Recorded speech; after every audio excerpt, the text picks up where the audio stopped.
धन्यवाद भाई। हमारे होकर भी तुम्हारे वाले दूसरे कवि आशीष त्रिपाठी को हम आमंत्रित करते हैं। कवि, आलोचक और संपादक आशीष का एक कविता संग्रह एक रंग ठहरा हुआ प्रकाशित है। उसके अलावा आलोचना की पुस्तकें और आलोचना में लगातार उनका हस्तक्षेप, हम सब लोग उसके गवाह हैं। बनारस हिंदू विश्वविद्यालय में अध्यापन करते हैं आशीष त्रिपाठी।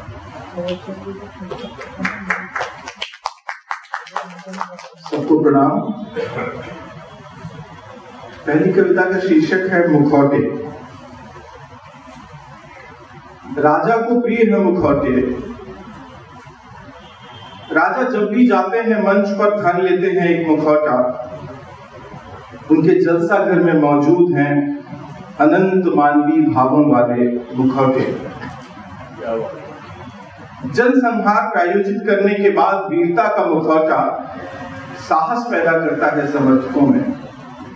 हत्याओं की श्रृंखला संचालित करने के बाद अचानक महात्मा का मुखौटा पहन लेना ठीक नहीं होता। गजब है मुखौटों की दुनिया। कभी कभी जब नागरिकों के सामने पहनकर जाते हैं महाभिक्षु का मुखौटा, तो कोई जान नहीं पाता ठीक उसके पहले अपने व्यापारी मित्रों के नाम कर चुके होते हैं राष्ट्र की अनंत संपदा। जब समर्थकों के बीच कमी होने लगती है उत्साह की, राजा पहनते हैं वीर मुखौटा। हत्याओं से जब कूदने लगते हैं समर्थक हत्यारे, राजा को पहनना ही होता है रौद्र मुखौटा।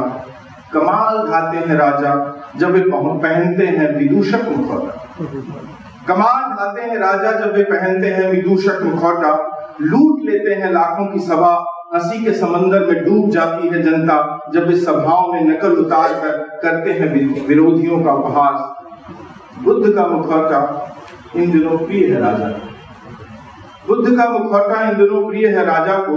अक्सर उसे लगाकर वे सो जाते हैं सभाओं में। राजा को इतने प्रिय है मुखौटे कि जनता भूल गई है इन दिनों उनका असली चेहरा। राजा की जगह आकाश में तैरते हैं राजा के मुखौटे। संधियां करते हैं राजा, सिंहासन पर बैठते हैं मुखौटे।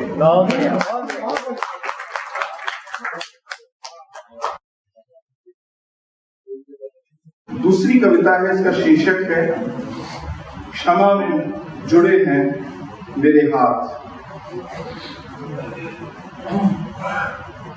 मैंने कोई अपराध नहीं किया तुम्हारी जानिब।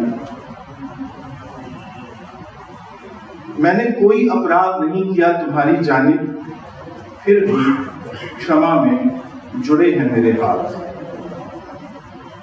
अभी तुम मेरे सामने बैठी रोती हो, सांत्वना के उम्मीद और भरोसे से भरे पेशेवर वाक्यों से शुरू करने के बावजूद मैं घिरता जाता हूं तुम्हारी हिचकियों में। तुम्हारे पास एक समर्थ भाषा, फिर भी तुम्हारे काम नहीं आ रहा इस समय एक भी शब्द, एक भी वाक्य। तुम्हारा सांवला सुंदर चेहरा अभी झुका है, तुम्हारी आंखें बहती ही जाती हैं अनवरत। तुम्हारा संकोची मन शर्मिंदा है इस अनचाहे संवाद के लिए। बमुश्किल तुम कहती हो एक पूरा वाक्य बोलती हुई पूरी देह के साथ, क्या इच्छा करना अपराध है? मैं डूबता ही जाता हूं भवन में, मेरी पेशेवरी दक्षता केंचों से झड़ रही है। मैं निस्तेज निशस्त्र सर झुकाए बैठा हूं तुम्हारे सामने। मैं जानता हूं मैंने नहीं रोका तुम्हारा रास्ता, नहीं बंद किया कोई दरवाजा तुम्हारे लिए, फिर भी क्षमा में जुड़े हैं मेरे हाथ। तुम दौड़ते दौड़ते थक गई हो। तुमने बर्दाश्त किया है अपनी देह में अतृप्त आंखों का अनधिकृत प्रवेश। तुम्हारी जाति जानने के बाद पसरी चुप्पी और हिंसक विरक्ति। झूठे आश्वासनों के पीछे बिजली चालाकियां, आंखों में बसे एक चुप्पे सपने के लिए सह गई हो तुम अप्रत्याशित सवाल और घिनौनी तटस्थता। पर आज जैसे तुम्हारा चट्टान सा मन किसी कोमल जगह से दरक गया और बहने लगा है उससे आत्मा का जल।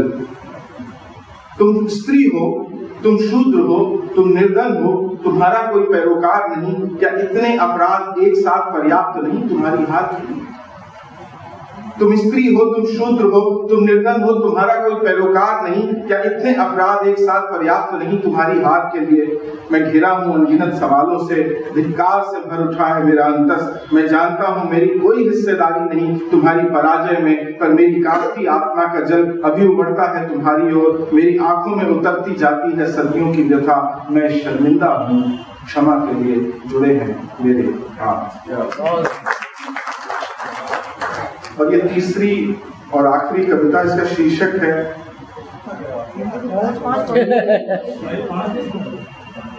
मुझे लगा कि समय, अच्छा ठीक है, पहले से जी। कविता का शीर्षक है दूध पीते बच्चे को देखकर। स्तनों को कोमल होठों के बीच दबाए दूध की धार खींचता वह मूंद लेता है अपनी आंखें, जैसे महासुख तृप्ति में नहीं तृप्ति की प्रक्रिया में है। अपने शुरुआती दिनों में वह जानता भी नहीं था दूध पीना ठीक ठीक। मुंह फैलाकर बंद आंखों से माँ की देह में कहीं भी खोजता था वह जगह जहां से झरती है दूध की धार। बाद की जिंदगी में पता नहीं किस किस चीज की खोज में भागते लोग भूल जाते हैं अपनी सबसे पहली खोज।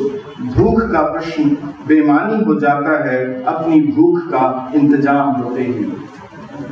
अभी यह शिशु डूबा है मगन, बंद है उसकी आंखें, अपने हाथों और पांवों को धीरे धीरे चलाता जब वह जैसे माँ की गोद में लोर रहा है। माँ उसके सर पर हाथ फेरती निहारती है मगन। इस शिशु को देख आंखों में कौंधते हैं और बच्चे। दूध पीता बछड़ा उमकता है भूख के आवेग में। आघात को सहती माँ गाय उसकी देह को चाटती रहती है अपनी करबरी चौड़ी जीभ से। जमीन पर पसरी माँ बिटिया के थनों को चूसते उमकते उसके कई पिल्ले थनों की अद्दा बद्दी और छीना झपटी करते कभी शांत नहीं होते। माँ सुअर के साथ चलते थनों को चूसते कई शिशु थन छूटने पर पीछे पीछे दौड़ते चले जाते हैं दूर तक। दूध पीते सब शिशु देखते हैं संलग्न उद्विग्न और व्यग्र, और दूध छूटने पर कैसे उत्तेजित हो शोर मचाते हैं। सहज ही याद आता है इस शिशु को देखकर। दूध पीते इस बच्चे को देखकर याद आती है बचपन की वे गंवई सुबहें और किसानी शामें, जब दूध दहते किसान औरतें और पुरुष बछिया बछवा को ले जाते थे गाय के पास। 4 थनों में 2 थनों को दूध लेते थे वे। 4 थनों में 2 थनों को दूध लेते थे वे, और जरूरत पड़ने पर 3 भी। जब दोने होते थे 4 थन तब भी बच्चे लाए जाते थे सिर्फ इसलिए माँ के पास कि उसे देखकर उतरे थनों में दूध। बछड़ों बच्चियों के हिस्से का दूध पीकर ही सदियों से स्वस्थ और बलवान बनता आया है मनुष्य। मनुष्य की महान जय यात्रा की कहानी दरअसल शुरू होती है यहीं से। 2, 3 या 4 थनों के दूध लिए जाने का स्वीकार ही है सभ्यता की पहली मंजिल। इस दूध पीछे बच्चे को देखते स्मृति में उभरती हैं कथाएं उन धाय माओं की जिन्होंने अपने बच्चों के हिस्से का दूध पिलाया ताकतवर जनों के बच्चों को। इन धाय माओं ने ही जाना होगा सबसे पहले धरती का दुख। आखिर धरती भी तो सदियों से मजबूर धाय की तरह अपने सगे बच्चों का हिस्सा शक्तिमानों की सेवा में समर्पित करती आ रही है। इस दूध पीते बच्चे को देखते मेरी आंखों में तैरती है धरती एक गाय की तरह विवश, सहती है अनंतकाल से 2, 3 या 4 थनों का दूध लिया जाना चुपचाप। धन्यवाद।